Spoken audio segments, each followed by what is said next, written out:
Oui, ça va aller. Merci. Monsieur le Président, Madame et Messieurs les conseillers, mon nom est Michel Ndoki, je suis avocat, comme vous pouvez le constater, et à la suite de Monsieur le bâtonnier, je voudrais aborder maintenant la question de fond et la question technique qui nous réunit ici. Il vous l'a dit, nous sommes ici pour parler d'une élection.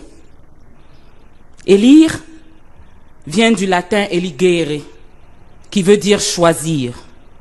Élire, c'est choisir entre plusieurs personnes ou choses. L'élu, c'est celui qui a été nommé par les suffrages. Et c'est là la différence entre l'élection et la nomination. Dans un cas, il y a une autorité qui vous désigne. Dans l'autre, ce sont des suffrages. À propos de l'élection, l'un d'entre vous, messieurs les conseillers, a dit « Just voting itself, dropping your ballot paper in the ballot box comes from a total social, economic and political thinking, and that is human. For a person to leave his house, walk to the polling station and drop his vote means a whole lot of things. That vote needs to be protected because it took a mental and cultural reflection to arrive at that. Le vote n'est donc pas, Monsieur le Président, Madame et Messieurs les conseillers, un geste anodin. Et l'un d'entre vous, que j'ai eu du plaisir à découvrir, l'a bien compris, et je suis sûr qu'il n'est pas le seul ici. Le 7 octobre, à l'issue d'une campagne acharnée, une des plus belles, et je crois même pour beaucoup, la plus belle qu'ait connue notre patrie, les Camerounais qui remplissaient les critères légaux étaient appelés à choisir celui qui allait devenir pour les 7 années à venir le président de la République. Beaucoup ont répondu à l'appel. Et depuis, nous argumentons, nous conférons devant la presse ou ailleurs, nous discutons, mais surtout, nous attendons anxieusement aujourd'hui de savoir ce que ces personnes qui étaient au rendez-vous, comme vous, comme moi, ont décidé. La République du Cameroun, c'est notre mère patrie, selon l'expression consacrée. Pour moi, qui ai aujourd'hui 45 ans révolus, c'est plus une grande sœur qu'une mère. Pour beaucoup d'entre vous, Monsieur le Président, Madame et Messieurs les conseillers, c'est une jeune sœur, parce que vous avez connu l'époque où ce n'était pas la République du Cameroun, ni même la République unie, ni même la République fédérale du Cameroun. C'est une jeune sœur. Peut-être même que pour certains d'entre vous ici, c'est une fille que vous auriez eue dans votre jeunesse. La patrie, cette communauté sociale et politique à laquelle nous appartenons, à laquelle il est si important pour nous d'avoir le sentiment d'appartenir. Pour beaucoup ici, la seule que nous ayons, la seule que nous voulions. La patrie, c'est son devenir qui se discute ici aujourd'hui. Il y a 60 ans, la patrie c'était un rêve, une ambition, un objectif pour lequel certains ont donné leur vie. Aujourd'hui, la patrie, qui est une sœur et peut-être une fille pour la majorité d'entre nous dans cette salle, à quelques exceptions près, est pour la majorité des Camerounais une mère. Parce que 8 Camerounais sur 10 ont 35 ans ou moins dans le Cameroun d'aujourd'hui. Et c'est pour 8 Camerounais sur 10 que nous devons, que vous devez décider de protéger et de servir la patrie, leur mère, notre sœur. Le 7 octobre 2018, la patrie s'est arrêtée, là où c'était possible, pour élire son président de la République. Et vous savez que mon client, le professeur Maurice Kamto, a une idée claire sur l'identité de celui sur lequel s'est porté son choix. La Commission nationale de recensement général des votes vous a transmis des documents qui paraissent défendre une idée différente. Et nous voilà ici aujourd'hui. Nous avons introduit un recours dans 7 régions. 7 régions qui signifient 36 départements. Le rôle de la Commission nationale était de vérifier que les informations qu'elle vous a transmises et qui venaient de différentes structures étaient basées sur des faits et des chiffres. Nous avions un représentant au sein de la Commission nationale et nous avons reçu une copie des dossiers qu'elle a étudiés. Nous en avons reçu pour 30 départements. Donc d'entrée de jeu, vous avez 6 départements qui manquent à l'appel dans les documents qui sont appelés à être revus par la Commission et 6 départements, Monsieur le Président, Madame et Messieurs les conseillers. Ça veut dire 514 336 inscrits. Dans des endroits à l'extrême nord, dans la Damawa, le sud-ouest, le nord-ouest, à l'est, où le taux de participation à ces élections a varié pour les plus faibles au nord-ouest et au sud-ouest entre 0,61 et 26%. Pour les endroits où le taux de participation était le plus élevé à l'est, entre 53 et 77%. 514 336 inscrits.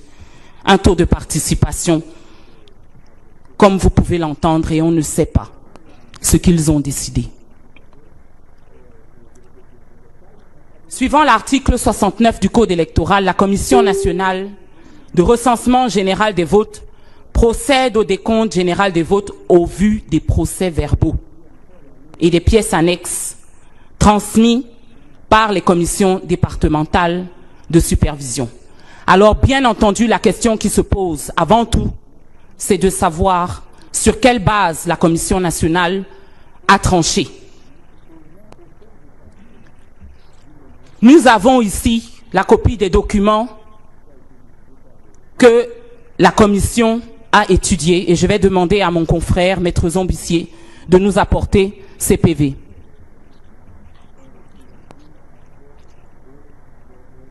L'examen de ces documents montre que il ne s'agit pas de PV dans 11 départements. Dans la Benoué, le Diamaré, Djerem, Faro et Deo, le Oignon, le Mayoré, le Mayoluti, Mbéré, Mémé et l'Océan, nous avons des tableaux. Nous n'avons pas de procès verbal. Et les départements que je viens de vous citer, c'est 1 386 137 inscrits sur les listes électorales, d'après les statistiques de l'ECAM, qui ont été, elles aussi, communiquées par la Commission nationale de recensement. Sans ces PV, nous pouvons dire, en tant que juristes, que la Commission n'a pas statué sur les bases légales, puisqu'elle ne l'a pas fait sur la base prévue par l'article 69 que je viens de citer du Code électoral. Et dans la mesure où elle n'a pas fait ça, elle ne vous met pas en mesure, Monsieur le Président, Madame et Messieurs les conseillers, de proclamer des résultats fiables. Or, c'est là votre rôle. C'est une responsabilité que beaucoup, dans les dernières semaines, ont tenu à rappeler être exclusivement la vôtre. Messieurs les rapporteurs, successivement, ont insisté sur le fait que les irrégularités dont nous allons parler ne sont pas étayées par des preuves. Mais nous avons voulu recueillir des preuves. Quasiment 150 fois, nous avons demandé au président de la juridiction compétente, conformément à la loi, de nous autoriser à saisir un huissier de justice territorialement compétent, au besoin, pour constater les irrégularités. Quasiment 150 fois, cette demande a été rejetée. Je vais partager avec vous le texte d'un procès verbal de constat établi par un huissier dans l'un des rares cas où nous avons pu procéder à des constats, faire procéder à des constats le 7 octobre 2018. Cela se passait à Godola, dans l'arrondissement de Méry, département du Diamaré, région de l'extrême nord. Et à la requête du professeur Kamto, l'huissier de justice, justement, je veux chercher son nom, était commis Maître Kiki, huissier de justice près la cour d'appel de l'extrême nord et les tribunaux du Diamaré, était commis pour constater ce qu'il appartiendrait. Et voilà ce qu'il nous dit. Je ne vais pas vous lire le procès verbal en entier, mais je peux vous lire un paragraphe significatif. Constatons que tous les bureaux de vote ou le MRC n'étaient pas représentés, se sont tout simplement délestés de leur mandataire au profit du RDPC, que nous avons retrouvé en train de distribuer des bulletins des candidats en omettant sciemment celui du MRC et en mettant en exergue celui du parti au pouvoir, à l'instar des bureaux de vote Djaouro Yerima, Bachirou, Koutabao, présidé par Sana, mairie de Maroua, 2e, présidé par M. Oumarou Boubakari, école publique Zokok, présidée par Bolé Jean, Ziling, Amadjoda, C, etc. Vous voyez donc, Monsieur le Président, et Madame et Messieurs les conseillers, que si nous avions pu, comme nous avons essayé de le faire, obtenir l'assistance de l'huissier, vous auriez certainement des choses importantes et intéressantes à noter sur la sincérité et la fiabilité du scrutin dont on va vous demander de proclamer les résultats.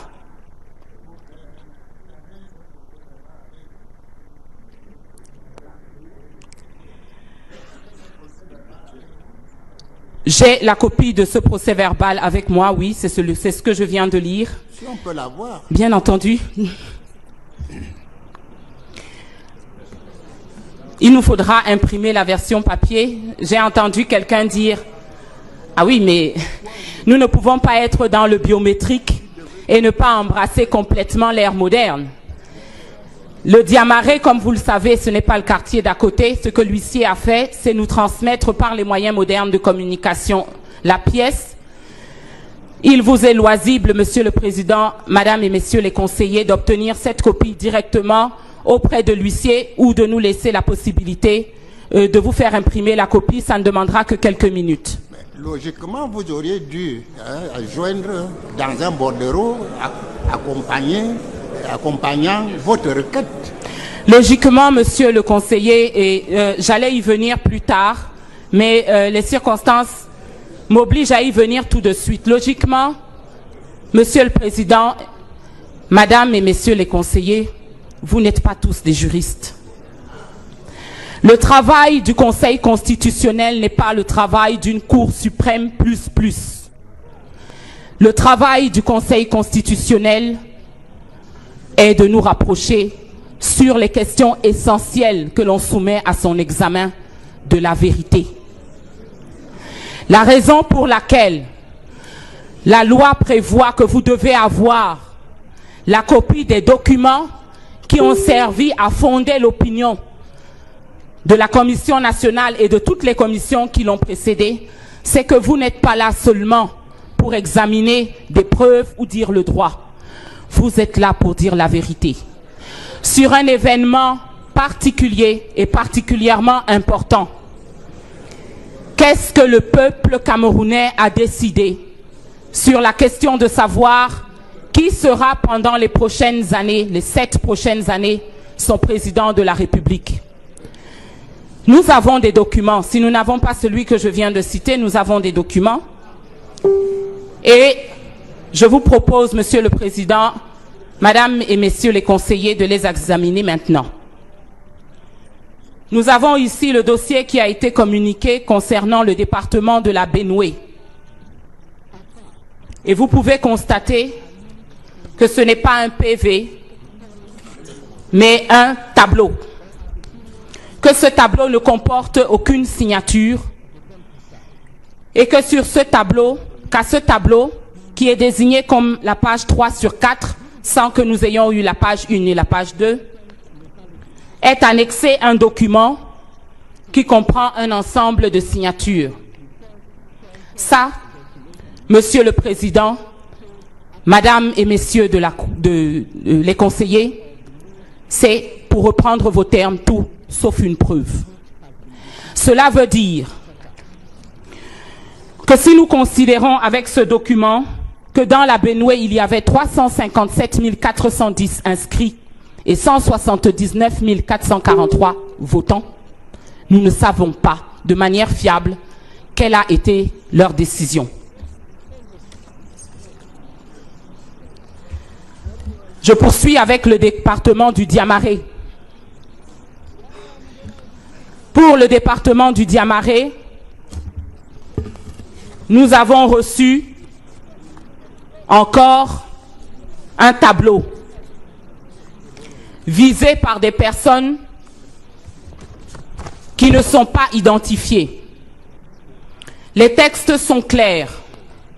Les membres de la commission départementale de supervision sont désignés par un acte qui est publié au greffe.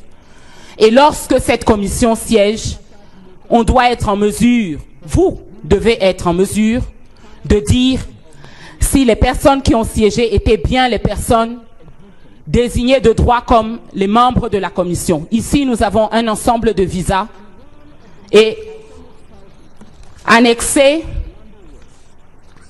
2 pages non signées, non visées, totalement vierges, en dehors de quelques mentions du type Antenne Marois 2, bureau de vote numéro 8, collège privé islamique Zaïd, il y a erreur de calcul au niveau des votants, au lieu de 376, lire 383.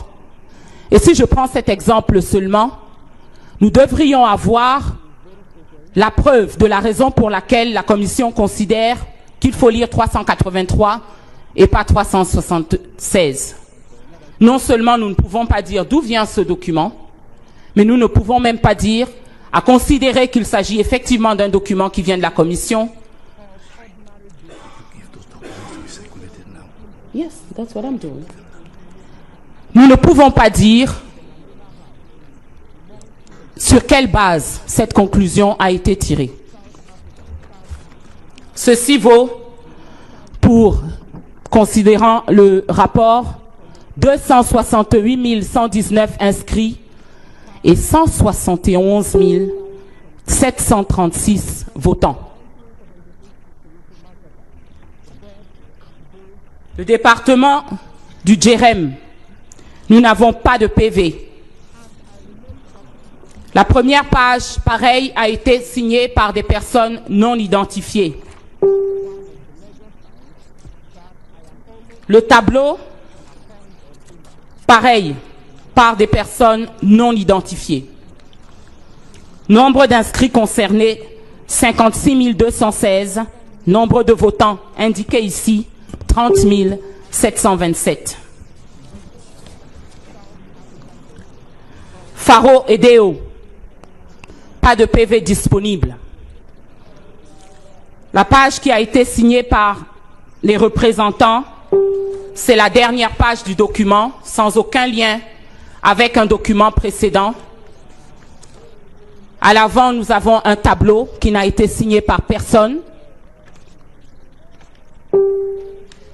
Et voilà l'impact 40 818 inscrits, 24 982 votants, si on s'en réfère à ce document. Le Oignon, pas de PV disponible. Le document qui nous a été soumis ne comporte aucune signature.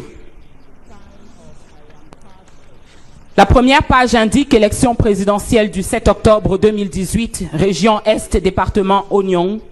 Inscrits 77 945, votants 60 373, suffrages valablement exprimés 60 068. Et pourtant, aucune signature d'aucune sorte. Et vous pouvez voir qu'ici,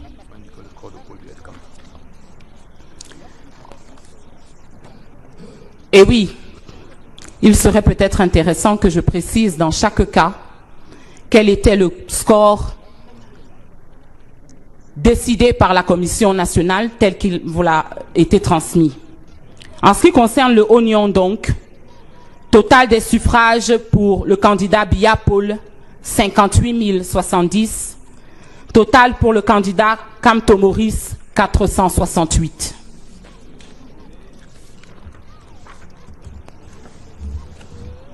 Le Mayo Sava. Nous n'avons pas de PV disponible. Nous avons un résultat sur un tableau qui n'a été signé par personne. Et d'après ce tableau, 134 500 personnes étaient inscrites dans le Mayo Sava. 105 348 ont voté. Et les suffrages valablement exprimés pour le candidat Paul Biya étaient de 96 869. Les suffrages valablement exprimés pour le professeur Kamto de 3 863. Le Mayo Ré, pas de PV disponible.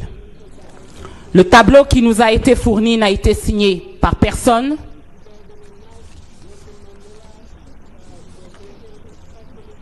Nous avons à la fin un document qui dit classement des candidats et qui indique que au premier rang on trouve le candidat Biya Paul avec 66 906 voix.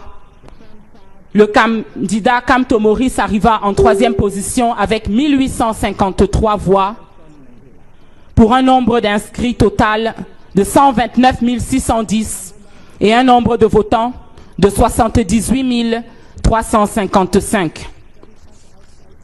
Ici, en dessous du tableau de classement, on trouve des signatures et des noms de représentants de l'administration, des LECAM et des partis politiques que sont le SDF, Univers, RDPC, MRC, MCNC. Mais il est impossible de savoir si ces personnes ont effectivement été désignées par la commission, par leur parti et confirmées par la représentation régionale des LECAM.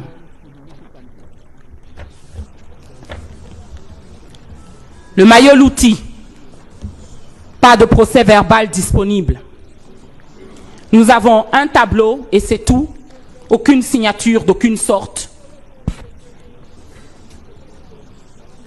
Et vous devez quand même considérer que dans le Mayo Louti, il y avait 149 432 inscrits, 87 815 votants et que le candidat Biya Paul a remporté la première place avec 64 976 voix. Le candidat Kamto arrivant ensuite avec 4 527 voix.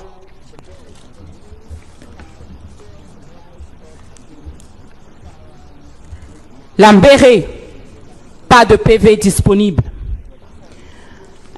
L'Ambéré, un tableau récapitulatif signé par des personnes non identifiées. Aucune indication sur l'identité des membres de la commission, aucune possibilité de vérifier que les membres de cette commission ont effectivement été confirmés par la représentation régionale de l'ECAM, une liste de signataires à la fin du document qui n'est attachée à rien, qui n'est pas numérotée, dont il est impossible de savoir si elle se rattache au document du début. S'il vous plaît, Monsieur le Président. S'il vous plaît, le président de la commission qui est membre ici voudrait prendre la parole. C'est tout à fait normal. Quand un membre veut intervenir, on lui passe la parole. Monsieur le Président. Très simplement, Monsieur le Président, il me paraît qu'en tant qu'avocat, je suis censé terminer ma présentation et peut-être que Monsieur le représentant de la Commission pourra prendre la parole de manière globale sur toutes les remarques qui ont été faites. La parole lui est déjà passée. C'est le Président qui dirige les débats. On suspend, on ne vous a pas dit que c'est terminé. Vous allez reprendre vous avez la parole. Mais s'il veut intervenir, c'est peut-être pour vous donner un peu plus de lumière sur votre intervention. Allez-y, Monsieur le Président. Merci, Monsieur le Président. Je voudrais juste demander à Maître Ndoki que nous fassions preuve d'honnêteté intellectuelle. Vous avez commencé par dire que vous aviez un représentant à la Commission nationale de recensement général des votes. Je suppose qu'il vous a fait un compte rendu et je veux savoir si les documents que vous avez proviennent de la Commission nationale de recensement général des votes. Sinon, la première surprise, c'est que vous devez avoir copie. En tant que membre des commissions mixtes départementales, vous devez avoir copie directement. Ne nous apportez pas des photocopies que vous avez obtenues, on ne sait comment. Mais si vous n'étiez pas dans ces bureaux de vote ou dans ces commissions départementales, la faute vous revient. Et de deux, si vous aviez ces documents, votre représentant à la Commission nationale de recensement général des votes devait les avoir et les confronter avec ceux que nous avons reçus. Et je tiens à vous dire que systématiquement, les procès-verbaux en provenance des commissions mixtes départementales étaient reçus dans cette salle devant toute la commission réunie. Ils étaient ouverts, présentés à tous les membres avant d'être envoyés en photocopie. Et pour que vous compreniez, on ne photocopiait pas l'ensemble des documents, on photocopiait ce qui permettait aux membres de travailler sur les chiffres. Je crois que le professeur Foguet est là. Et je tiens également à préciser que ces documents n'ont pas été détruits, ils sont conservés là et peuvent être mis à votre disposition pour que vous vérifiez que tout ce que vous êtes en train de dire, c'est du faux. Non, Monsieur le Président. Non. Là, ce n'est pas bon. Là, ce n'est pas bon. Je vous dis, vous me présentez copie des procès-verbaux que vous avez reçus en tant que membre des commissions mixtes et on peut discuter. Vous venez avec des photocopies qui ont été faites sur place pour permettre aux gens de travailler et vous dites c'est ça qu'on a. C'est pas honnête. Monsieur le Président, je demande très humblement une motion d'ordre parce que je suis prise à partie par un membre de votre auguste institution, alors qu'en tant qu'avocat, je suis en train de présenter ma plaidoirie. Je viens d'entendre à 3 reprises quelqu'un me traiter de menteuse et de faussaire et je crois que devant une aussi auguste assemblée, ce n'est pas acceptable. Non, je répète, maître, au cas où vous n'auriez pas compris, ce que vous êtes en train de dire est faux. Et je le dis. Ce n'est pas... Il faut être honnête quand même. Non, s'il vous plaît. Vous n'avez pas la parole, je vous en prie. Maître Sob, je reviens dessus. Nous avons travaillé sur des procès-verbaux. Nous n'étions pas sur le terrain. Et le professeur Foguet était là du début à la fin. Qu'il vous dise. Monsieur le Président, avec votre permission. Monsieur le Président. Attendez, je vais faire le point. Monsieur le Président. Attendez, je vais faire le point. Vous aurez la parole. Vous semblez confondre la procédure. Il ne faut pas beaucoup de confusion. La phase à laquelle nous nous trouvons est la phase des débats. Ce n'est pas les plaidoiries. Nous avons ouvert les débats après la lecture du rapport. Et les débats, la loi vous dit, lors des débats, tout membre, comme le président, pose des questions pour la clarté des interventions. Nous ne sommes pas à la phase des plaidoiries, comme veut le faire croire Maître Ndoki. Alors c'est donc tout à fait normal qu'un membre du Conseil intervienne dans les débats que mène le président. Les questions que le président vous pose, c'est au même titre, les conseillers ont le droit de procéder de la même.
Oui, ça va aller.